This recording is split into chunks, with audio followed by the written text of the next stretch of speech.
Hi there. This video is all about how to find your way around the fretboard and how to avoid getting stuck using the same old shapes. Let's go. I can go from 1, improvise around the scale, land on another one, and land on another one. I'm Alistair Pope. Welcome to my channel. There's nearly 400 lessons on here. If this is your first time here and you want to improve your guitar playing, start now by subscribing and clicking the bell so that you don't miss anything. Okay, let's move on and learn the second half of the fretboard. The A string. Again, we're going to divide the A string into 3 hand positions. We have fret 0, fret 2, and fret 3. That's A, B, C. Say it and play it. A, B, C, A, B, C. Do it backwards a few times. C, B, A, C, B, A. Let's quickly test that. Play me an A. Play me a C. Play me a B. And a C. And an A. If you feel like you are learning something from this video, then please hit like and subscribe and the bell button to stay notified, and even leave a comment, because all of those things get the YouTube algorithm excited. And when the YouTube algorithm is excited, it serves the video up to more potential viewers. And that helps me to grow my channel. I would really appreciate it. Thank you very much. Hit that like button right now. All right, let's move on. Fret 5, fret 7, and fret 8. Those are D, E, F. Look at them, say them, play them. D, E, F, D, E, F, D, E, F. Backwards. F, E, D, F, E, D, F, E, D. Remind yourself of all 6 of those notes. A, B, C, D, E, F, F, E, D, C, B, A. Alright, I'll say a note, you play it to me. A. C. E. B. D. F. If you like it and you want more, you should hit subscribe. Okay, good work. Let's move on up to fret 10. On 10 we've got G, and on 12 we've got A. That means we've done a whole octave again. G, A, G, A. A, B, C, D, E, F, G, A. Okay, I'll say a note, you play it to me. A. D. G. B. C. A. E. D. F. A. High A. G. If you got them all right, let's move on. If you need a bit of practice time, just pause the video, and when you're ready, let's carry on. Now, again, we're going to add these sharps and flats in. Remember, there's nothing between B and C, and there's nothing between E and F. I'll say a note, you play it. A. C. E.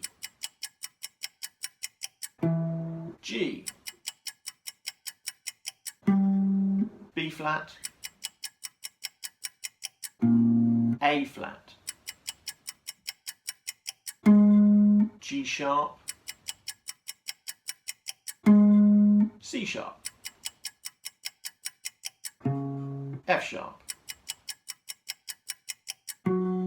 If you're getting all of those, then great work. Now you know on what fret to place your A-shape bar chord to get a D, or an E, or an F. And And the same goes for all of your A-shaped derivatives, like an A major 7 shape, and an A7 shape, and an A minor shape, and an A minor 7 shape, and your C shape and its derivatives too.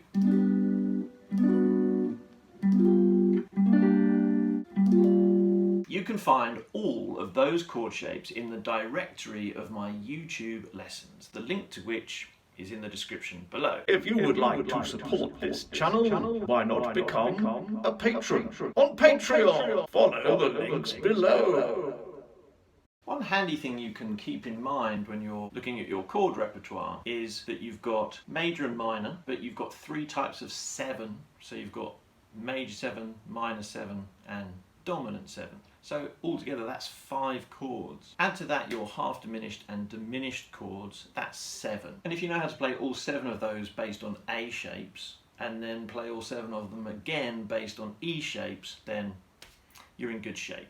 Now that we've learnt where all the notes are on the A string, we can link it to the G string, the 3rd string.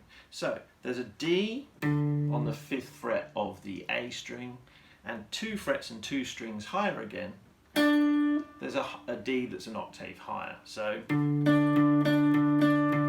again, it's the same shape that we used to join the E string to the D string, but just shifting it to strings 5 and 3.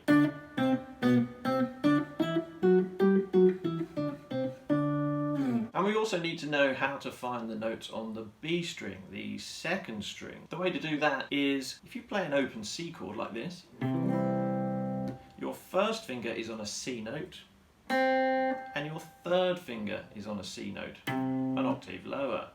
We can take the 2nd finger away, we're just going to use those 2 fingers and just those 2 strings. So we've got 2 Cs, 2 Ds, and this works on any fret. So, if you know where the note is on the A string, which is the idea, you can find it on the B string by using that shape. I need an F sharp on the B string. So if I find an F sharp on the A string first, because I've got that string memorized, I can move it over to the B string there. So now you can name any note on any fret of the guitar.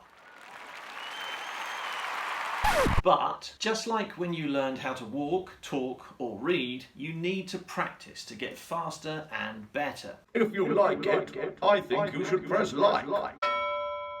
Now, as I said before, using this system is a stepping stone towards what we're really aiming for in the long run, which is for you to just know where all the notes are on every fret of every string. But for now, memorizing strings 5 and 6 and moving the knowledge over to the other strings via the octave shapes, that's a really handy stepping stone, and you can start using that straight away. Here's a couple of simple games you can play to improve. Game 1. Pick a fret and name all the notes on that fret. So for example, we might do fret 3. Now, here's the process based on what we've learnt so far in this video. We know that on the 3rd fret of the 6th string, we know that's a G because we've memorized that string. Then on the A string, we've got a C. We know that because we've memorized that string as well. Then we get onto the 4th string.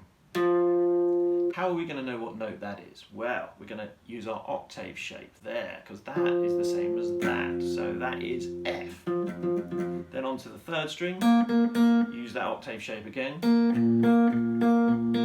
That's a B flat. And then onto the 2nd string, we need to do the other shape now, the one that looks a bit like a C, an open C chord. That's a D note. And then the 1st string is the same as the 6th string, so it must be a G. G, C, F, B flat, D, G. That's our system. Why don't you try that on fret 7? Pause the video, and when you unpause, I'll tell you the answers. So, fret 7, B, E, A, D, F sharp, B. If you like it, why not share it with your friends? Game 2. Pick a random note, then find it once on each string. For example, F sharp.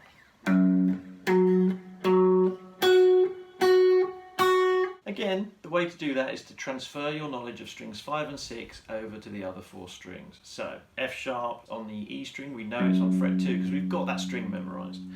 On string 5, it's on fret 9. Again, we've got that string memorised. So those two we just know. We've learned those inside and out, and we've practised and we've practised and we've practised over days and days and weeks and weeks. We know those 2 strings inside and out. Then to find one on the 4th string, we're going to find it on the 6th string first and move it over. To find one on the 3rd string, we find it on the 5th string first. And to find it on the 2nd string, we've used the same one on the 5th string. So, first of all, play that game in string order because it's good practice. Then you can take them out of string order into something that actually is a little bit more practical and helpful when it comes to your actual guitar playing, which is to group them into 2 groups of 3. So, when I find an F sharp on the 6th string, I can immediately take that to the 4th string and to the 1st string. So by finding 1, I've found 3. And then I can do the same thing with the A string. So fret 9 of the A string is an F sharp. So it must be the same on fret 11 of the G string. And must be the same as fret 7 on the B string. So I find the first group and the second group. The reason why that is more practical and helpful for your actual guitar playing is finding the same note near each other is what you're actually going to do when you're playing chords and lead guitar. So for example, if I was playing an F sharp minor chord, it's got all 3 of those F sharps in it. If I'm playing the F sharp minor pentatonic scale, it's got all 3 of those in it. And I can go from 1, improvise around the scale, land on another one, and land on another one. You need to practice finding notes and chords until you get so quick at it that there doesn't appear to be any thought process at all. You just know where everything is. This frees up brain space for you to be able to think about your actual playing, and like I said earlier, it blows wide open the secret storeroom of chord and scale choices and positions. Your guitar playing will never be limited again. If you found this lesson useful, please subscribe to my channel, hit the bell, like the video, leave a comment, and tell everyone you know who plays the guitar. Thanks for watching. That's the way.